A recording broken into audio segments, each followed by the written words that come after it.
ilagay na. Mga naka-welding na lahat. Saka ito. Pero ito, di pa na. Ito na lang pala. Tapos itong dalawa, okay na. Tapos mga lalagyan na rin ng hard flex. Kaya lang, sila Tito Alan, hindi makapagtrabaho. Umuulan. Kaya mag-standby na lang daw sila sa taas. Umuulan na naman. Hindi na makapagtrabaho na maayos. Para sana dun sa inaasintahan dun sa kabila. Dito tayo sa kabila. Wala na, puro ano. Yan. Mag-aasinta kasi dito. Kaya lang, umulan na naman. Pinapaasinta ko na sana para matapos na. Tapos yun dun, yung plant box natin dun, ano ko na sana, papasabay na. Kaya lang, umuulan. Baka siguro, try na, magkikisami na lang kami. Maglalagay na kami ng mga metal paring para sa kisami natin. Okay na to. Okay na yan. Hardiplex na lang para dito. Kaya lahat. Ito, hardiplex. Pero bubutasan nga muna yun sa baba para dun sa outlet natin. Tapos ito, switch. Butas ulit dun sa taas para sa switch, mga electrical wire.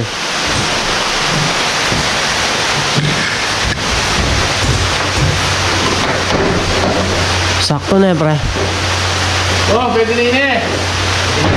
Oh, sana. Ay, spot. Pwede na yan ah. Yeah, pwede eh. Sakto naman ah.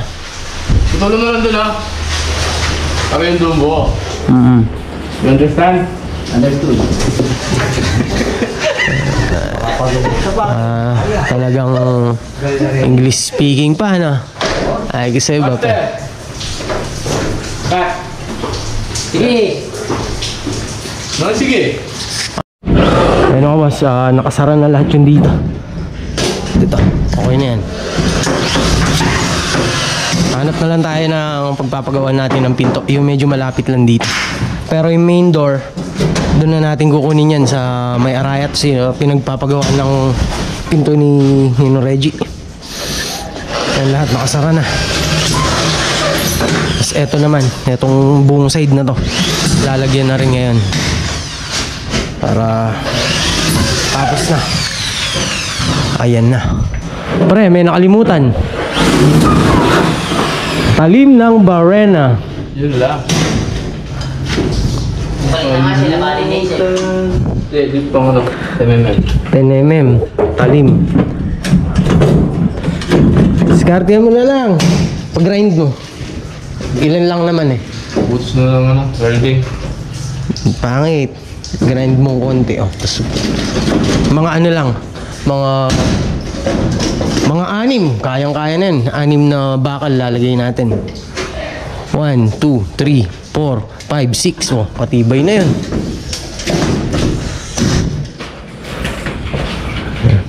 Istila muna tayo sa baba. Tama muna. Hindi makapaggawa dun. Hindi tumitigil yung ulan. Tinakpan na nga namin para hindi pumapasok dito yung talsik ng tubig. Ayun, nakapaglagay na rin tayo ng mga switch. Kasi mga outlet dito sa kabila. Outlet, then switch ulit. Tapos eto, close na. Pintura na lang yan. Yan. Okay na yan. Tsaka dito sinasara na rin. Naipix na rin tong hamba. Yan. Yung 3-way switch para dito sa ilaw dito. Okay na rin. Sa baba, okay na rin mga switch. Sila Tito Alan, eto patapos na yung ano niya. Yung inaasintahan dito sa gilid. Buti nakakasingit-singit. Ulan, tsaka siya sisilong. Tapos pag tumigil, ayan, asintada ulit. Yan na lang yan. Ganyan siya kababa. Mas mataas tayo kasi sa kabilaan. Ganyan yung ano natin dito, bubong. Kasi gusto nila Ate Ria ganito kataas. Kaya ganyan yung ginawa natin. Kasi aalisin din natin tong bakal na to. Yan siya. Gamit.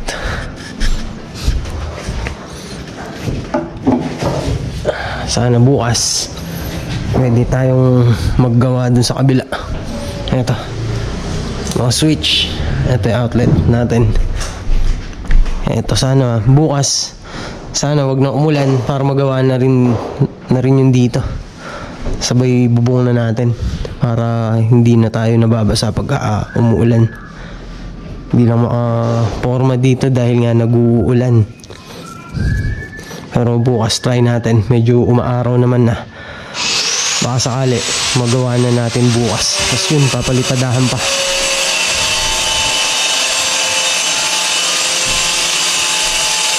Isa may aircon, okay na rin. Aircon tas butas dito sa aircon. Hindi ko alam kung split type or window type. Basta naglagay lang tayo ng outlet doon. Tayo sa kabila. Puputol lang sila ng hardiplex para dito sa taas.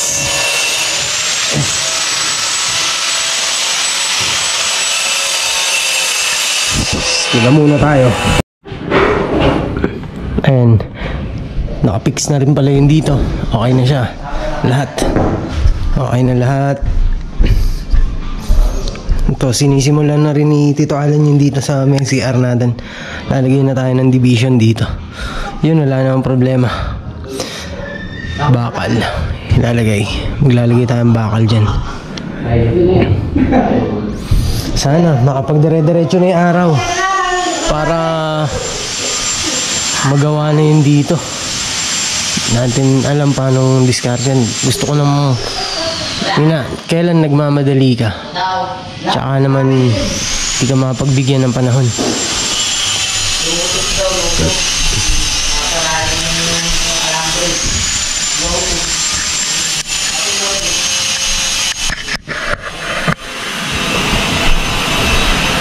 Ayan, ito. Masilya na lang yan. Dito, may mga dagtungan na yan. Dagtungan, masilya na lang yan. Lahat. Ito. Okay na rin dito. Dinagdagan na lang yan. Dinagdagan na lahat ng rivets. Blind rivets. Tapos yun sa taas. Ayan. Okay na rin siya. Kaya mo ba? Pakita na ka?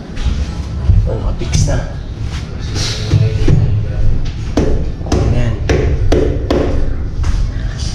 Bukas. Ito, tatayuan na natin yung scaffolding para mailagay yon.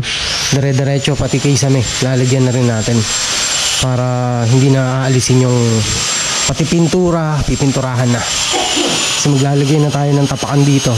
Medyo mahirapan na tayo. Medyo mahirapan na tayong dadaan nun.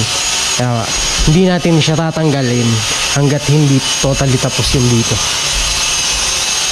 Oh, masilya na lang yan. Okay. Lubog naman. Konting-konti lang.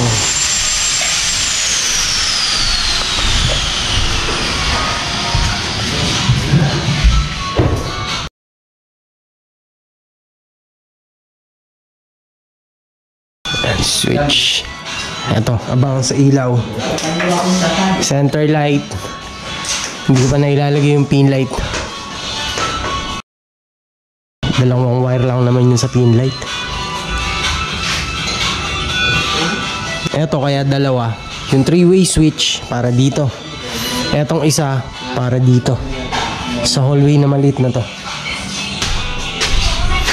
Pang ano doon? Dawel. Pang dawel. Bababa na lang natin yan pagka hindi na talaga umuulan. Kasi pinangaharang din kahit paano saan yan. Sa ulan dito. Para hindi masyadong groggy tayo sa ulan dito. Gagamitin ko rin to. Magtatap tayo dito. Magtatap tayo ng kuryente para dyan. Yung mga center light, pin light, cove light. Doon tayo kukuha dyan sa junction box na yan. Para dito lang naman yan sa master bedroom. Pakababa lang. Ito na yung kisame niya. Ito nasa kamay ko.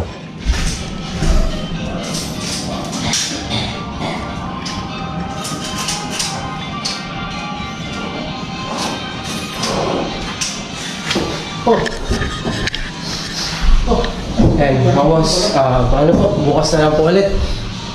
Bukas, araw na ng Sabado. Sasahod na sila sa Floodway, doon sa may baba ng bigay natin. Wala namang nakakapagtrabaho. Kaya wala tayong papasahurin doon.